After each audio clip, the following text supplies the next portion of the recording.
Dans cette affaire de Kedivara, certains se plaignent parce que j'ai fait une vidéo dans laquelle j'ai relayé les dires de MC1, où MC1 disait à Kedivara, mon vieux, ça me fait mal de voir que pendant tout ce temps de collaboration, tu n'as pas réussi à gérer la famille.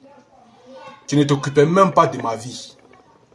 Et j'ai ajouté, est-ce que c'est du même Kedivara que MC1 parlait?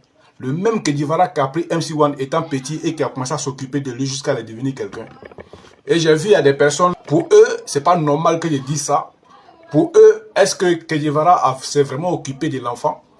Pour eux, est-ce que Kedivara a été loyal envers l'enfant? Pour eux, Kedivara a utilisé l'enfant. Ok, je peux comprendre que vous vous énervez, mais sachez une chose. Dans ma vidéo de 1, je n'ai pas pris de position. J'ai seulement posé une question. Parce que moi, ça m'a choqué, cette information venant de MC1. Ça m'a choqué.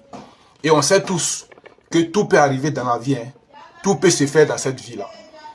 Deux personnes peuvent être en collaboration. Voilà, on peut voir, on peut voir quelque chose alors qu'il y a autre chose. Donc ça, c'est logique. Donc comprenez que moi, ma vidéo n'a pas été pour venir prendre position. Moi, je ne prends pas de position. Hein. Moi-même, là, je suis choqué d'entendre ça.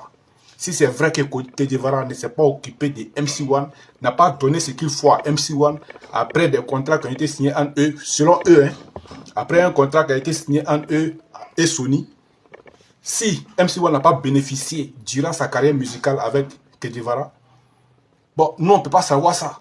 Donc si on tombe sur l'information selon laquelle MC1 nous dit que Kedivara ne s'est pas bien occupé de lui, que Kedivara n'a pas été loyal envers lui, c'est normal que ça nous choque.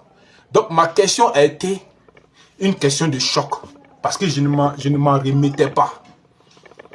On est tous conscients. On est tous conscients. Entre producteur et artiste là, on ne peut pas prendre position comme ça. Tu prends position entre producteur et artiste, tu vas te perdre. Parce que les deux là, au début, on ne sait pas qui dit la vérité. Voilà, on ne sait pas qui dit la vérité. Un producteur peut prendre un artiste, commencer à s'occuper de lui, et puis il va bouffer l'argent de l'artiste. Il ne va pas donner à manger à l'artiste. L'artiste peut être mécontent de ça. Ça, on est conscient de ça. Un artiste aussi peut mentir si un producteur pour dire que le producteur ne s'est pas bien occupé de lui. Le producteur n'a pas été loyal envers lui. L'argent de contrat, le producteur a bouffé, lui a caché les choses. L'artiste aussi peut faire ça. Donc, dans cette position entre Kedivara et MC1, il faut qu'on comprenne une chose. Ne prenez pas vite des positions. Surtout vous qui commentez les vidéos là. Ne prenez pas vite des positions. Parce que vous ne savez pas en réalité ce qui s'est passé entre les deux. Vous voyez, lorsque MC1 s'est plaint pour dire que Kedivara n'a pas été loyal envers lui et son père, Kedivara a dit, si c'est comme ça, lui il est prêt à les convoquer devant la PLCC, ils vont aller s'expliquer là-bas. Lui il est prêt à convoquer MC1 et son père devant la PLCC. Ils vont aller s'expliquer là-bas, comme ils disent que lui n'a rien fait, lui il est prêt à en découdre. Vous voyez, MC1 qui sort, qui nous explique comment Kedivara s'est occupé de lui, comment Kedivara a été négligent envers lui, et Kedivara qui nous dit que lui il est prêt. Si MC1 dit que Kedivara n'a rien fait, c'est pas bien occupé de lui, lui n'a pas profité de sa carrière musicale, lui il est prêt à convoquer le père de MC1 et MC1 lui-même devant la PLCC. Ils vont aller s'expliquer pour savoir qui a raison, qui a tort. Vous voyez, non? Ne prenez pas de position dans cette affaire de producteur-artiste. Voilà, parce que le producteur peut mentir comme l'artiste aussi peut mentir. Une autre chose, c'est que l'artiste peut vouloir, c'est-à-dire passer à une étape supérieure de la vie. Lui se dit que non, le producteur est celui qui est là, il n'est pas trop... Le niveau que lui va atteindre là, le producteur ne peut pas lui permettre d'atteindre ce niveau-là.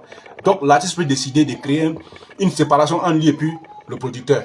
Mais pour camoufler ça, l'artiste peut chercher maintenant, c'est-à-dire des explications pour convaincre le public. Parce que ceux qui ont vu l'artiste avec le producteur, eux là, eux peuvent, s'ils voient une séparation, ils vont se poser des questions, forcément ils vont chercher à comprendre. Donc l'artiste doit expliquer pourquoi. Vous voyez?